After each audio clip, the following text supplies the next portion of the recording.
Hello, welcome to my very first YouTube video. I'm Josephine, an MBA student at IPMI International Business School, and today I want to take you through everything I learned in corporate finance, taught by Professor Roy Samuel. A lot of people think finance is just numbers and spreadsheets, but at IPMI, we learn that finance is the blueprint of how business thinks, grows, and wins. Finance is the language of strategy. It's how leaders make decisions, allocate resources, manage risk, and ultimately create real value. And to make this easier to understand, I created a complete corporate finance mind map. And in this video, we'll walk through it step by step. Let's start from the inside-out view, management perspective. First is strategy and objectives, the foundation. We learn concepts like triple bottom line, profit, people, and planet. McKinsey for cornerstones, core of value, conservation of value, expectations, treadmill, and best owner. We learn Ram Charan's 5 business essential, cash, profit margin, velocity, growth, customer focus. And we also learn 6 sources of value, tangible and intangible assets, such as physical assets, land, building, machinery, inventory, financial assets, cash, receivable, investment, liabilities, and equity, employee and supplier assets, human capital and supplier network, customer asset, customer relationship and distribution channel, organizational assets, leadership, corporate value, strategic planning system, balance scorecard, patent, and other intellectual property. We also learn principal-agent theory, which explains the relationship between owners, called principal, and managers who act as their agents. This relationship often brings asymmetric information, conflict of interest, moral hazard, and this can lead to adverse selection, hiding weaknesses, overpromising, or misrepresenting risk. To solve this issue, companies use compensation linked to stock, rewards and punishment, or strong corporate governance. These mechanisms help ensure that leaders act in the best interest of the company and the owners. Next, we move into assets and liability management, which is about how a company allocates resources, funds its operation, manage liquidity, and drive long-term growth. First, investment decision.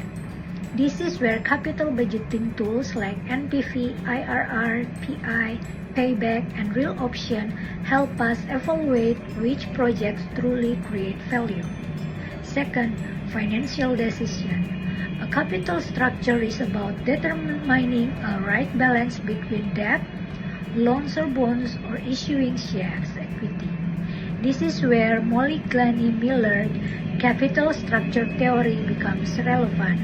In practice, concepts such as the tax shield, distress cost, and optimal debt ratio guide us in choosing a financing mix, minimize WACC, while keeping the company financially flexible. Third, working capital and cash, which represent the company day-to-day lifeline. We apply 5 core principles of cash. Fourth, cost management, which lower fixed cost portion. Fifth, growth by organic, merger or acquisitions, and partnership. Risk, restructuring, and dividend. This part explains how company manage a financial risk, survive crisis, restructure their business, and make dividend decision. First, financial risk management. Company face 4 key types of risk: market risk, credit risk, liquidity risk, operational risk. These risks come from volatility, uncertainty, complexity, and ambiguity, such conditions where every business must navigate.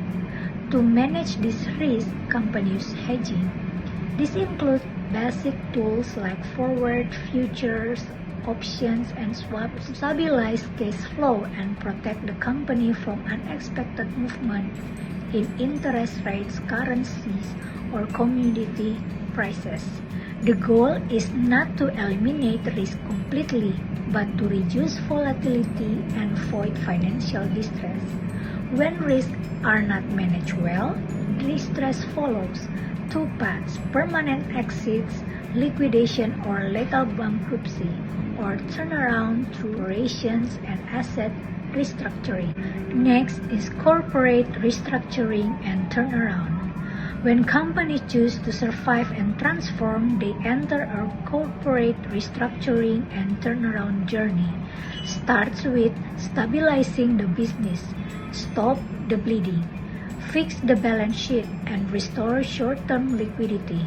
From there, management decides where to pivot, how to realign the strategy, and what part of business must be redefined to ensure long-term viability. But turnaround is not just about emergency actions. True recovery requires strengthening the company financial fundamentals. This is done by pulling 8 key levers. First, capital structure, to lowering the debt to equity ratio. Second, working capital, managing permanent versus non-permanent assets and choosing the right financing mix. Third, asset structure, reducing low productivity fixed assets.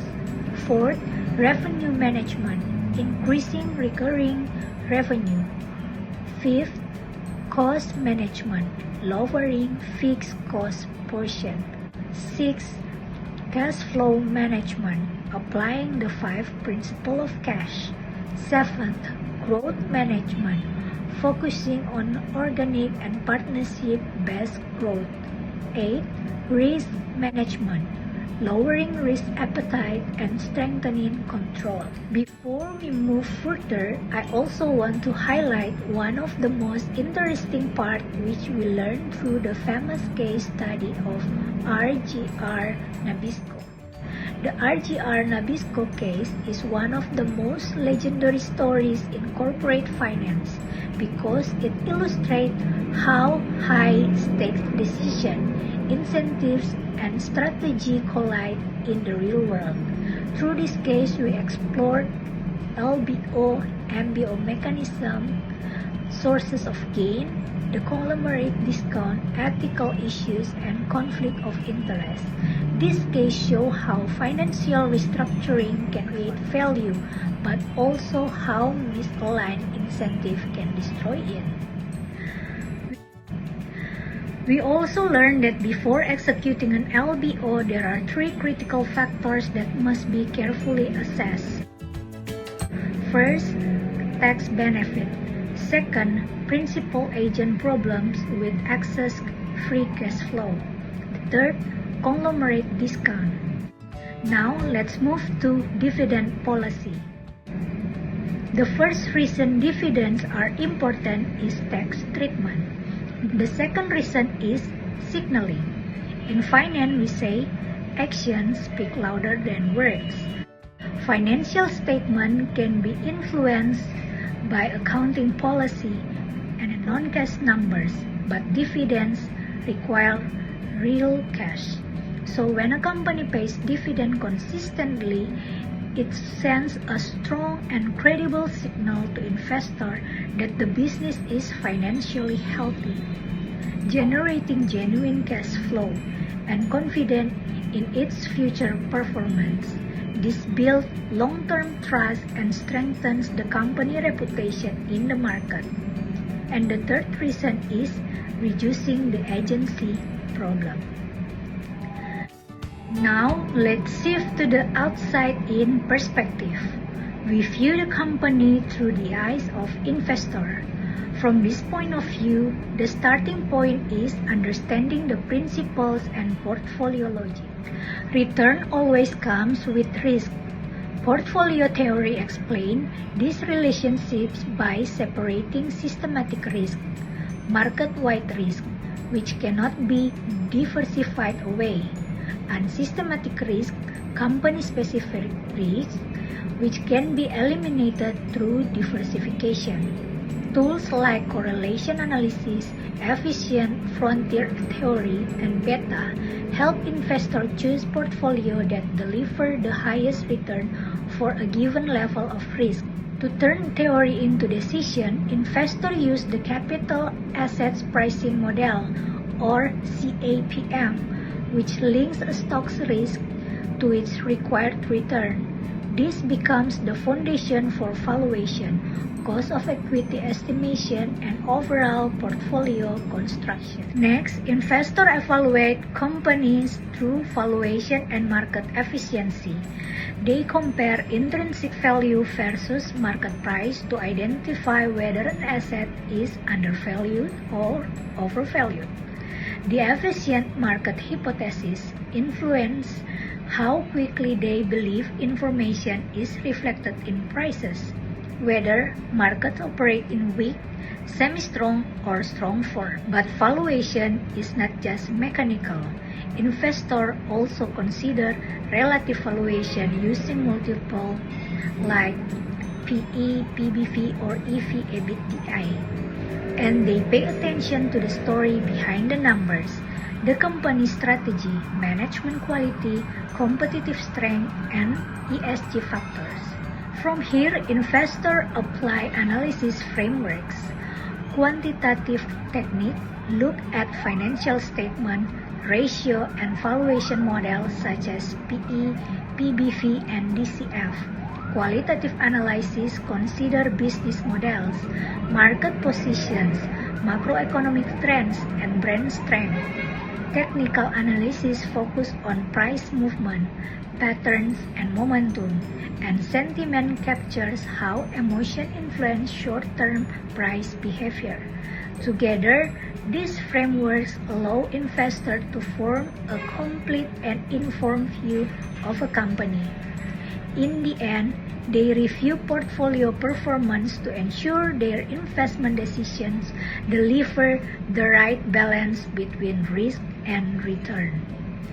Altogether, these external lenses, portfolio theory, valuation logic, market efficiency, and analytical frameworks, form a complete investor perspective.